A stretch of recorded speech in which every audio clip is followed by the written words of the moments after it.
Bonjour à tous, c'est Valentin et Alex. Heureux de vous retrouver pour cette vidéo nouveauté et coup de cœur du mois de janvier. On en profite ce mois-ci pour vous présenter nos meilleurs vœux pour la nouvelle année à venir. Sans plus attendre, on a l'habitude de démarrer par du matériel de pêche. Valentin, tu vas nous présenter un ensemble. Effectivement, Alex, moi je tenais à vous représenter cette canne qu'on a inclus au catalogue cette année. C'est la canne Redington Original All Water. Donc c'est une canne en 9 pieds, soit de 8. Donc c'est un kit prêt à pêcher qui va vous permettre de couvrir beaucoup de types de pêche différents. On va pouvoir aller chercher la truite en réservoir et puis les petits carnassiers en eau douce et en mer. On a une canne qui est quand même assez polyvalente, qui va convenir à beaucoup de pêcheurs. On n'a pas une action trop rapide, je dirais que c'est vraiment le medium fast par excellence. On a cette pointe de douceur en sion qui est assez agréable. Et on va retrouver des éléments bien connus de chez Redington. Donc on va retrouver le moulinet Crosswater dans sa dernière version, donc la quatrième version de ce moulinet. Une soie mainstream et un badling, plus un fourreau en cordura pour partir directement à la pêche. Donc toi, je sais Alex que tu as un autre kit à nous présenter. En effet, comme tu viens de le présenter, là aussi, il s'agit d'un prêt-à-pêcher. Il s'agit du prêt-à-pêcher Wrangler chez Redington. Vous avez plusieurs types de prêt-à-pêcher. Là, il s'agit du Trout XL qui concerne une soie de 6, qui conviendra parfaitement pour des pêches un peu plus fortes en rivière, pêcher en réservoir ou pour faire des petits carnassiers ou par exemple aller pêcher avec des petits poppers sur la perche. C'est un produit que vous pouvez tout à fait utiliser aussi si vous aimez pêcher en mer sur le mulet. On retrouve une canne Wrangler qui va avoir une action là aussi medium fast avec de la progressivité mais un petit peu plus de résistance et un petit peu plus de réserve de puissance dans le talon par rapport au modèle original. Vous avez une poignée en liège qui a été légèrement renforcée à sa base. On retrouve le porte-moulinet en aluminium anodisé, le moulinet Crosswater 4 ainsi qu'une soie mainstream, elle prévue pour l'eau douce. Donc si vous voulez vous équiper d'un bon ensemble, bien fait, bien équilibré, vous pouvez vous diriger vers l'un de ces deux kits.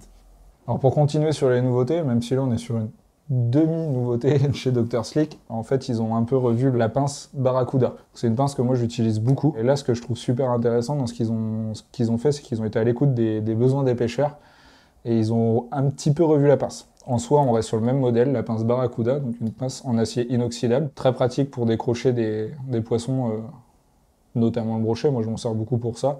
Ou pour le bar, vous avez une partie coupante, une partie qui écrase, une belle longueur pour pouvoir aller chercher des hameçons assez loin dans la gueule des poissons, la garde, et enfin une poignée avec le revêtement pour avoir un bon maintien au niveau de la main.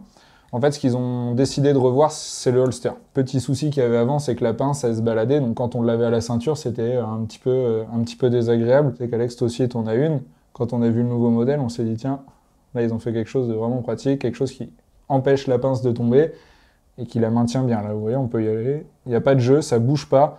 C'est vraiment super robuste. C'est facile à mettre sur n'importe quel type de ceinture de wadding ou de jean. Et donc, Dr Slick a pensé à faire un clip directionnel pour pouvoir orienter le holster au niveau de la ceinture, pour l'avoir dans différentes positions. Et ce petit côté pratique, moi, je trouve ça intéressant. C'est fait dans des matériaux qui ne craignent absolument pas la corrosion. Donc encore une fois, c'est vraiment super bien pensé de leur part et c'est surtout vraiment pratique. Moi, je sais que je l'utilise beaucoup en mer, donc la pince Barracuda de chez Dr Slick. Valentin vient de vous présenter un produit qui nous a convaincus, qui est une version revue d'un produit qui était connu chez Dr Slick. Là, on vous présente une pure nouveauté chez Dr Slick qui nous a déjà convaincus, une grande partie de l'équipe. On vous avait déjà présenté la pince Squall. Il s'agit d'une série qui est fabriquée en aluminium anodisé, donc qui ne craint pas la corrosion. Dr Slick vient de nous proposer un coupe-fil de très grande qualité, dans deux versions. Une version offset, avec les lames de côté, et une version que tient Valentin, là, avec les lames droites, suivant vos besoins, suivant la manière dont vous voulez couper le fil. Quand vous commandez un coupe-fil Dr Slick offset, vous avez donc l'ensemble fabriqué dans un aluminium anodisé, et vous avez des lames en carbure de tungstène, vraiment de grande solidité et qui vont durer assez longtemps. Petit plus, lorsque vous l'achetez, il est vendu avec une paire de lames de rechange et de quoi l'amarrer. Donc souvent sur les coupe-fils, il y a des doutes sur la capacité à tout faire, que ce soit l'un ou l'autre. Un nylon assez fin, là c'est du 12 centièmes, ça coupe tout seul, on voit qu'on est précis. Ça coupe des tresses un petit peu plus épaisses. Vous pouvez couper très facilement du backing, des fluorocarbone en diamètre supérieur, Et parce qu'il y a un vrai besoin quand vous pêchez par exemple le brochet d'avoir un coupe-fil qui le permet, vous coupez très facilement aussi des aciers gainés. Là, par exemple, c'est du 20 livres. Toujours chez Dr Slick, mais concernant le montage, Valentin, il y a un objet qui a attiré ton attention et que tu utilises déjà dans d'autres versions. Donc oui, effectivement, pour continuer sur les nouveautés Dr Slick, Alex, on a reçu 7 brosses à dubbing, 3 en 1. Donc on va avoir 2 brosses, une petite, une grande, en version brosse métallique, donc avec des fibres assez dures, qui vont permettre d'enlever la bourre de n'importe quel dubbing. Peu importe la longueur, l'épaisseur du dubbing, vous allez très bien le brosser. Et enfin, de l'autre côté, un goupillon, où là, on va pouvoir travailler sur des plus gros modèles de mouches. Moi, je sais que je m'en sers déjà sur des mouches type brochet, pour finir les dubbings en tête de mes streamers, et c'est vraiment quelque chose de pratique. C'est sans doute un outil que vous retrouverez, à n'en pas douter, dans les vidéos derrière l'étau. C'est franchement un produit qui nous a convaincus, comme ce qu'Alex va vous présenter maintenant chez Dr Slick. Il s'agit d'une nouveauté chez Dr Slick, les ciseaux Black Widow. C'est sur la base d'un ciseau Dr Slick Razor, donc vous avez un ciseau de bonne qualité de coupe, une lame courte type Arrow, une lame all-purpose pour faire des montages un petit peu plus variés. La particularité de ce ciseau, c'est d'être légèrement coudé.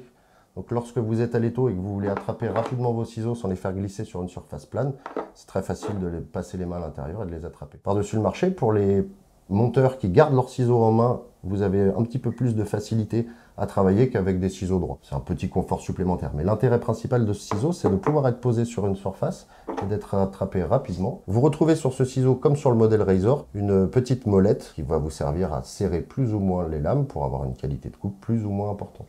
Puisque nous étions en train d'aborder le matériel pour le montage de mouches, évidemment, on peut vous parler d'hameçon. Valentin, il y a un produit que tu connaissais déjà et qu'on a intégré à notre gamme et que tu seras le plus à même de nous présenter. Un produit que moi je souhaitais avoir à la gamme, de par ce qu'on pourrait en faire, c'est l'hameçon Arex Bendback. Donc c'est un hameçon coudé à la frontière entre un texan et un hameçon shrimp. Arex l'a développé pour le montage d'écrevisses, de crevettes. Nous on l'a détourné effectivement, d'autres l'ont fait aussi. Pour monter des petits bait fish en inversé, il est vraiment idéal. Donc c'est un hameçon qui va être parfait pour passer au-dessus des roches, notamment. C'est pas réellement un texan, donc il va être moins adapté pour passer dans tout ce qui est herbier. Mais par contre, ouais, c'est un hameçon qui est hyper intéressant. Encore une fois, Rex, ils ont été malins en décalant la pointe de la rampe, ce qui fait que quand le poisson vient mordre dessus, la première chose en contact avec sa gueule, ça sera la pointe. Donc il y a 2 versions de cet hameçon, une version eau douce et une version salte. Donc le PR 358 pour la version douce et la version que tient Alex dans la main. La SA 258, qui est plus forte de fer. C'est intéressant pour un hameçon mer, vous avez 3 tailles, 2.0, 4.0, 6.0. C'est intéressant pour un hameçon mer parce que vous pouvez, grâce à l'œillet qui est surdimensionné, venir mettre du nylon ou du fluorocarbone de bon diamètre. Et moi j'ai beaucoup aimé le fait que le fer soit un petit peu plus fort. À partir du moment où vous mettez vos fibres qui viennent recouvrir la pointe de l'hameçon, le simple poids qui est pris dans la courbure qui est exagérée, là, qui est surdimensionnée, le simple poids de cette courbure vient vraiment bien équilibrer l'hameçon, un petit peu comme le ferait un closer. Comme le disait Valentin, ça passe bien, c'est une belle série d'hameçons mise au point par Arex avec la collaboration de Chris Adams. L'avantage chez Arex sur ce type d'hameçon, c'est souvent, comme disait Alex, qu'ils ont fait un œillet surdimensionné pour le passage des chancres.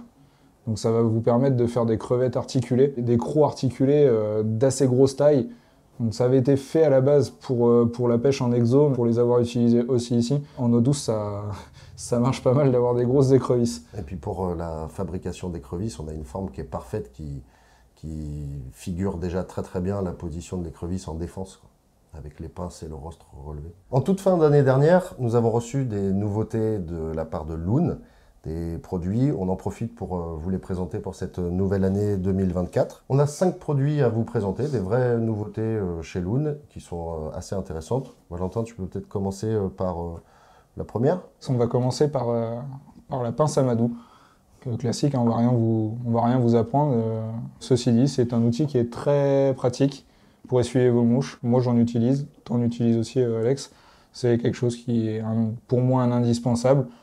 bien que d'autres le remplacent par certains produits ou d'autres matériaux, mais la pince Amadou, c'est... Il y a des pêcheurs qui peuvent pas s'en passer. Il y a d'autres personnes qui s'en passent pas. Sur Donc, ce produit-là, vous êtes sûr d'en avoir une de bonne qualité. Et sur toute la gamme qu'on va retrouver chez Loon cette année, le petit bracelet jaune aux couleurs de la marque. Donc pour continuer sur les nouveautés chez Loon, un porte-bobine, donc avec une partie qu'on va venir accrocher au gilet ou au chest pack, et une partie où on va pouvoir accrocher des outils dessus, un coupe-fil, qu'on a vu tout à l'heure par exemple, et donc une surface qui est quand même importante pour mettre toutes ces pointes. La dimension du porte-bobine permet de passer l'ensemble des marques de nylon ou de fluorocarbone. Ça c'est intéressant, mais il y en a chez qui toutes les bobines ne passent pas. Le fait que vous ayez un petit bracelet d'attache à chaque extrémité vous permet, comme disait Valentin, de l'avoir dans cette position-là avec un autre élément, ou de l'avoir dans une position horizontale pour les gens qui le préfèrent sur le gilet, en l'accrochant par exemple sur deux petits 10 loops